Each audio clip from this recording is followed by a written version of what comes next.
Credit Gene Blevins. Daily News putting on a holiday light show for Southern California and much of the desert Southwest. A SpaceX Falcon 9 rocket fired into a twilight sky from the Pacific coastline Friday night to add 10 new satellites to Iridium's upgraded communications network. The two-stage, kerosene-fueled rocket climbed into the rarefied upper atmosphere a few minutes following liftoff shortly after sunset at 5:2734 p.m. PST 8:2734 p.m. EST 1:2734 GMT from Space Launch Complex 4 East Vandenberg Air Force Base northwest of Los Angeles. The Falcon 9 left a brilliant white plume of exhaust in its wake, catching rays of sunshine as it soared above the stratosphere. The ever-expanding plume left a teardrop-shaped mark in the sky, prompting countless social media posts from rush hour drivers and others who happened to catch an unexpected glimpse of the rocket's trip to space. A few celebrities mused about the sky show. Hip-hop artist will.i.am tweeted 2 videos of the rocket streaking to the west of Los Angeles, and actor Don Cheadle asked his Twitter followers what he was seeing in the sky. Elon Musk, SpaceX's founder and CEO, joked about the social media speculation about the cause of the spectacle.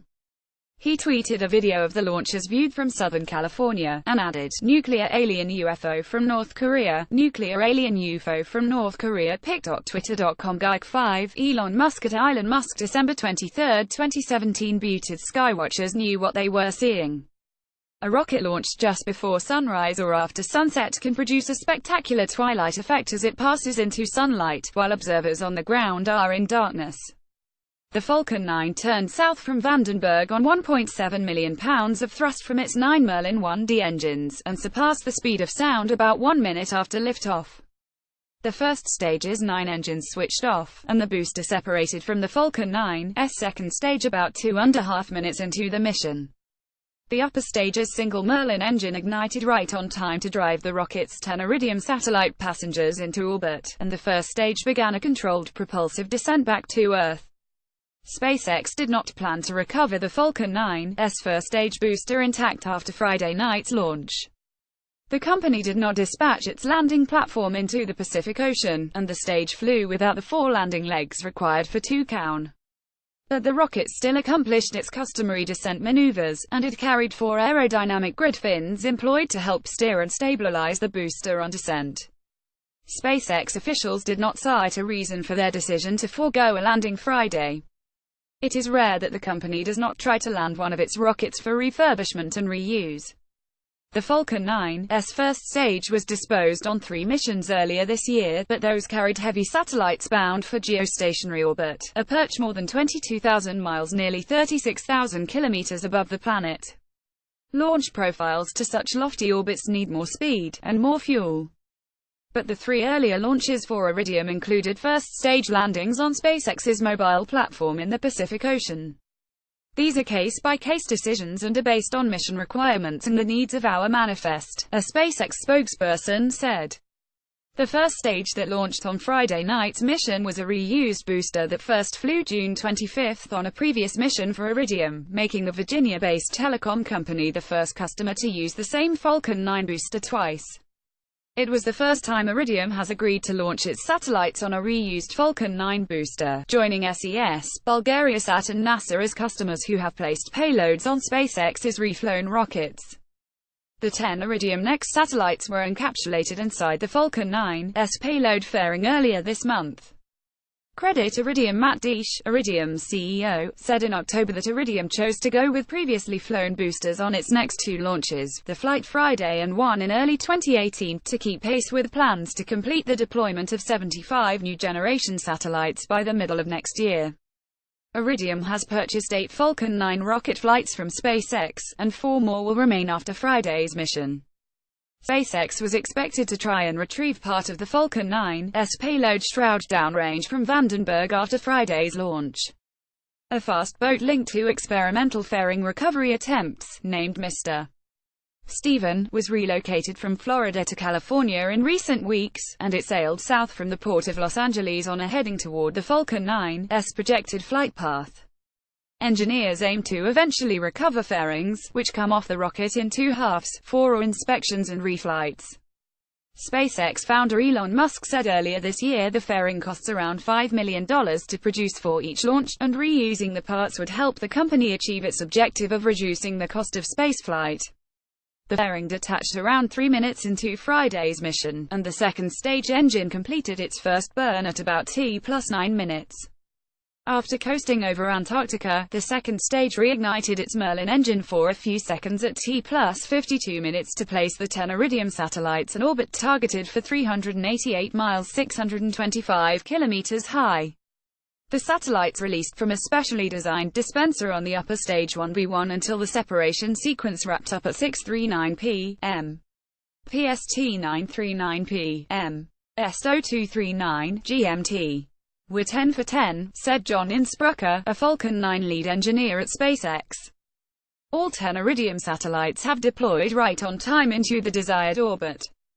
Falcon 9 looked good all the way through that sequence." SpaceX confirmed all 10 of the Iridium NEXT satellites, each about the size of a compact car and weighing about 1,896 pounds 860 kilograms, radioed ground controllers after arriving in orbit. "Today's launch is an incredible milestone. We have officially reached the halfway point," Dish said in a press release. "It was an amazing sight to see the Iridium 2 booster back in flight today, carrying Iridium 4 into space," he said, referring to the reflown stage launched Friday that originally flew on the second Iridium NEXT mission in June. "We are excited to be taking part in SpaceX's rocket reusability initiative and make history as the first company to reuse the same booster. With over half of the new constellation now in orbit, momentum around the testing of our new broadband service, Iridium Certus, will continue to progress quickly. I know our customers are very excited about our expanding capabilities," he said. Artist's illustration of the Iridium network. Credit Thales Alenia Space. The 10 satellites launched Friday joined 30 others launched by 3 Falcon 9 missions earlier this year, pushing Iridium's voice and data relay network over the halfway point and deploying a next-generation fleet of 66 spacecraft plus spares, to replace an aging constellation dating back to the late 1990s and early 2000s. Iridium has invested $3 billion in the next-generation network, ensuring the company's more than 900,000 subscribers have uninterrupted service, and debuting new communications capabilities, such as video and internet, alongside the current telephone, messaging and tracking applications. The Iridium Certus offering will permit customers to transmit and receive higher bandwidth messages, including high-definition video and internet services. Designed for ships, airplanes and other users on the go, Iridium Certus will provide Iridium customers with up to 1.4 megabits per second of L-band connectivity, up from 128 kilobits per second available with the existing satellites. Thales Alenia Space and Orbital ATK are under contract to build 81 Iridium NEXT satellites, and 75 have been assigned to 8 SpaceX launches. Each spacecraft carries inter-satellite radio links to hand off data and voice traffic without transmitting to the ground. The Iridium NEXT satellites also host radio receivers for Ariane, an affiliate of Iridium established in partnership with air traffic control authorities in Canada, Ireland, Italy and Denmark. The Ariane instrumentation will track air traffic worldwide, including planes traveling outside the range of conventional radars. "This is a huge achievement. With 40 payloads in orbit, we're officially approaching 2/3 of the way to being operational," said Don Thoma, CEO of Ariane. "As we continue to deploy our space-based system, we witness greater and greater performance from our service.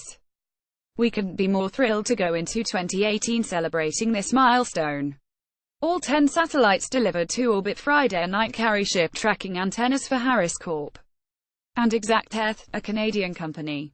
The launch Friday was timed to place the Iridium NEXT payloads into Plane 2 in the Iridium fleet, which is spread among 6 orbital planes, each with 11 operational satellites to ensure global communications coverage. 9 of the newest satellites will enter service in Plane 2 next year, swapping out with a spacecraft that currently occupy that plane. Another will drift to another plane to begin its lifetime as a spare. Artist's concept of an Iridium NEXT satellite. Credit Thales Alenia Space. Friday night's mission was the 18th and final Falcon 9 launch of the year, a record number of orbital rocket flights for a commercial space company, and more than doubling the pace of SpaceX's second busiest year. SpaceX's next launch is scheduled for early January from Cape Canaveral, when a Falcon 9 rocket is set to begin the company's 2018 launch campaign with the mysterious Zoomer payload for the U.S.